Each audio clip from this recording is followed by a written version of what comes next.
new show called The Ghost. Did it hit the mark or did it miss the boat? I'm gonna tell you everything you need to know before you decide if you should watch this show. Amazon has just released the first episode of their new reality competition show, The GOAT, on YouTube. You can now watch this first episode, which I have done on YouTube. And I'm just going to go through this because we are now in third wave reality television. That's what we're calling it here at Game of Roses. These are shows that have come out in the last couple of years, like House of Villains, Traitors, Special Forces World's Toughest Test.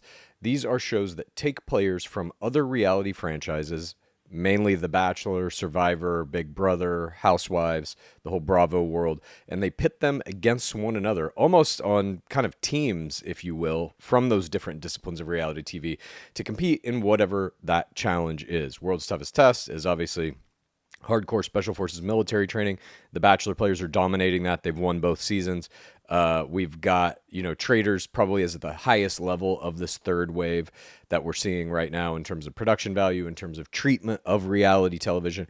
Bachelor players do very well there. Also, although they have not won, we've got a Survivor winner of that and two winners from the challenge.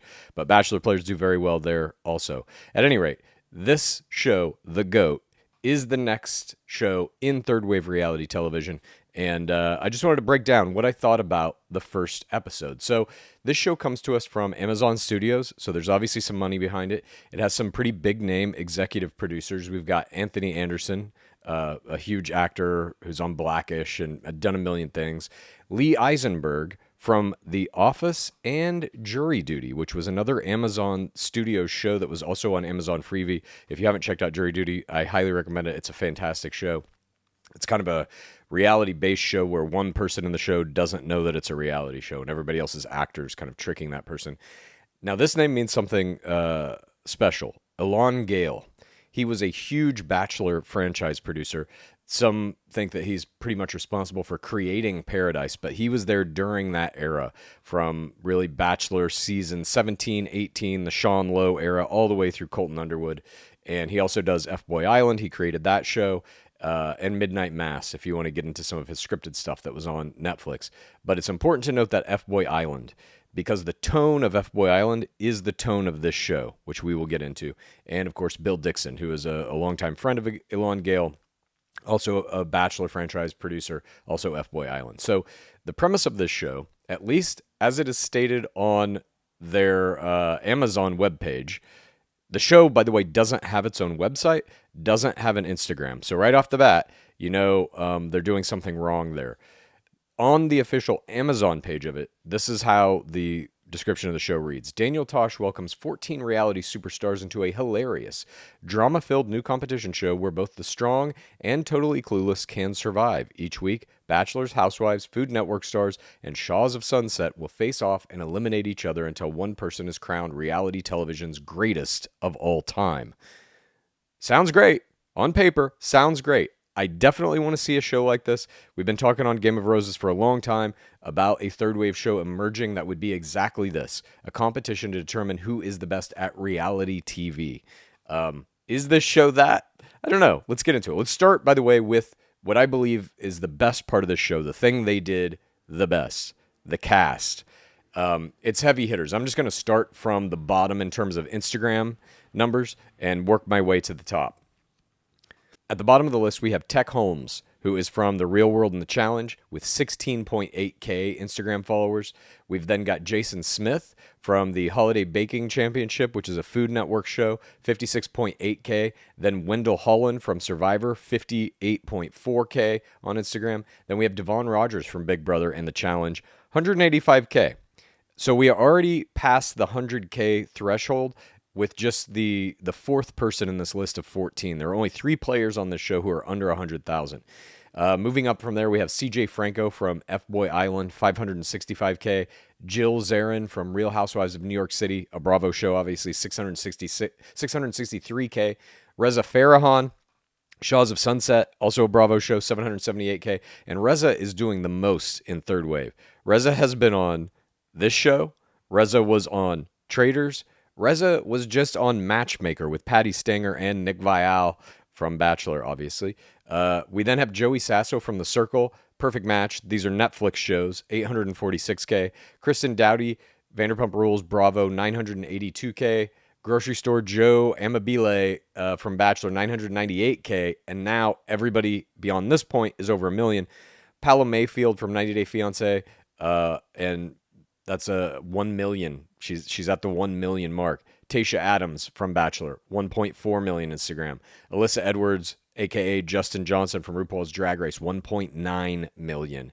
Then at the very top of this list, we have the queen of Love is Blind, which is a Netflix show, Lauren Speed Hamilton at 2.5 million. So this show has some heavy hitters.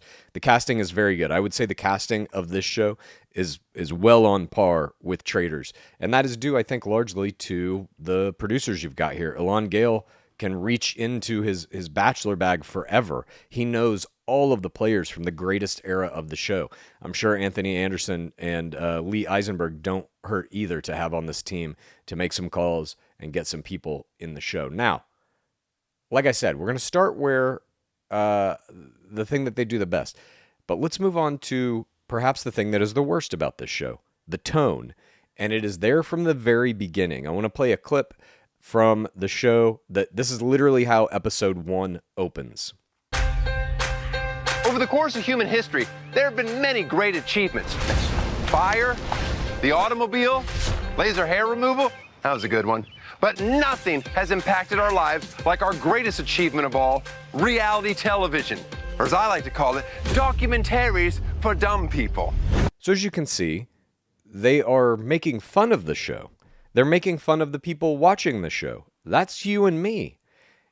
I love reality television. I don't feel like it's a documentary for stupid people, nor do I feel like a stupid person for watching it.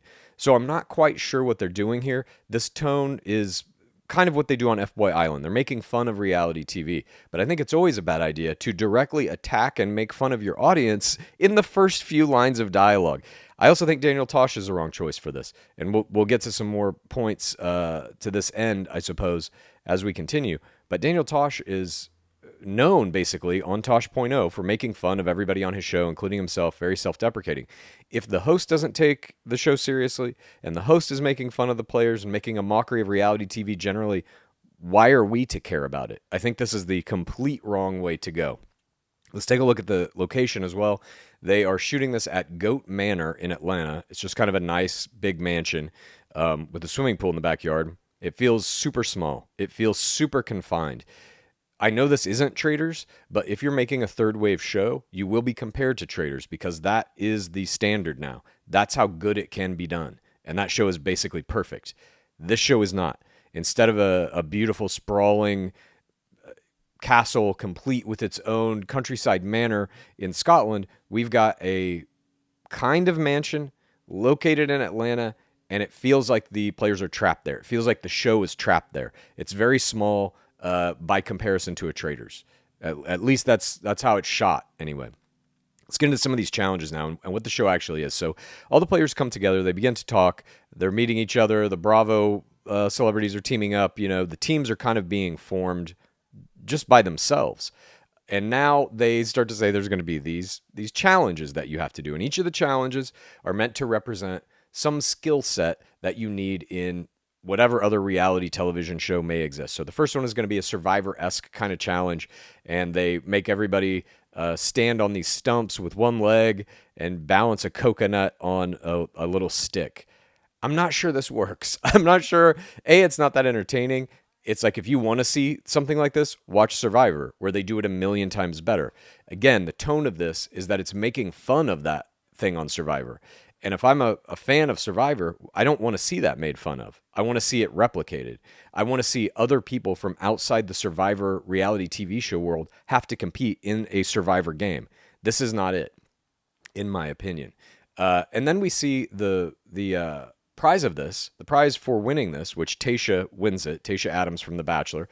And once again, there's a moment where you can just see her. She supposedly stood on this thing for 20-some minutes holding the stick. And you could just see a moment where she goes into that Bachelor zone, where she goes to that place that all high-level Bachelor players have, where they can just zone everything out. Nothing exists but what's in here, and nothing can come in. She goes to that point, and I believe it helps her win the game.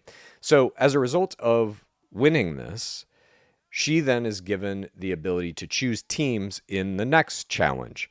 And so it's already kind of confused. What are these challenges? Why do we have them? There's going to be 2 per episode. Primary challenge where the winner of that challenge is going to have some benefit in the second challenge. And then we get to what is the second challenge. And the second challenge, this is again where the show feels very small.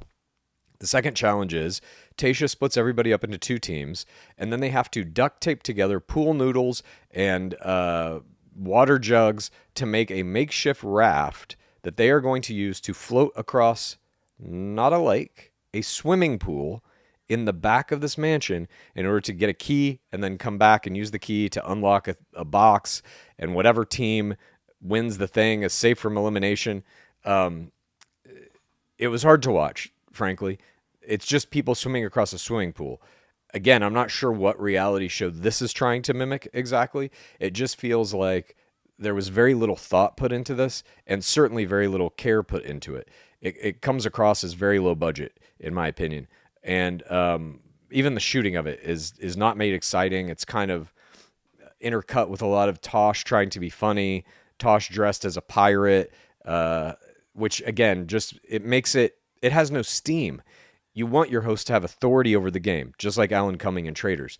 Tosh does not have authority over this game. In fact, in almost all cases, when he shows up to preside over a challenge, he's dressed in a fool's clothing.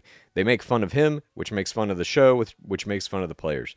Nonetheless, we do see some strategy in this pool game, and the team that a team tries to trick the other team by making a fake raft to try and make the other team waste all their time making a raft like theirs, while at the same time they're furiously taping together 3 pool noodles, which they think is going to be enough to just allow them to float across the thing. And they win.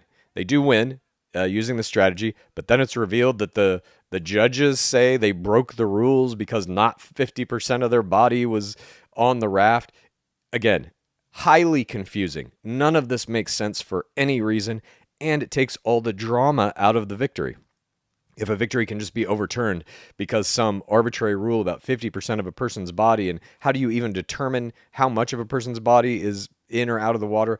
It makes no sense at all. Completely confused. Nonetheless, we move on. And so now we see some of these teams are kind of forming behind the scenes.